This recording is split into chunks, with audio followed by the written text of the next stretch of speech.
Halo semua, nama saya Amelia Samosir, saya dari 11 IPA 1.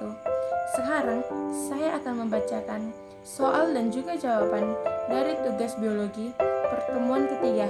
Soal nomor 1 yaitu, jelaskan perbedaan transport pasif dan juga aktif. Jawabannya yaitu, transport aktif membutuhkan energi, sedangkan yang pasif tidak membutuhkan energi.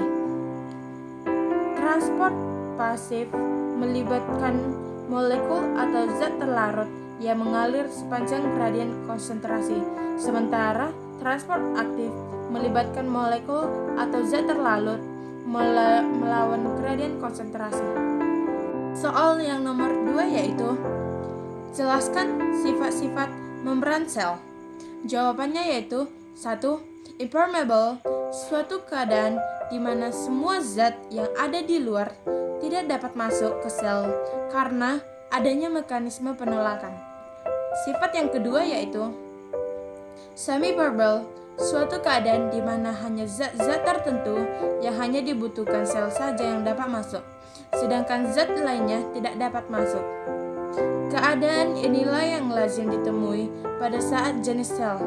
Yang ketiga yaitu permeable, suatu keadaan di mana segala macam zat yang ada di luar sel tidak dapat masuk ke dalam sel.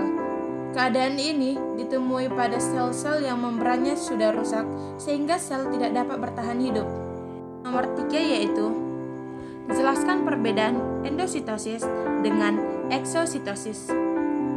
Jawabannya yaitu, perbedaan dari exositosis dengan endositosis yaitu, exositosis yaitu mekanisme keluarnya molekul dan benda-benda yang lain yang terlalu besar untuk melewati membran sel.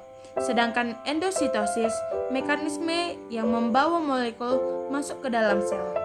Lalu, exositosis merusak vesikel, sedangkan endositosis menciptakan vesikel.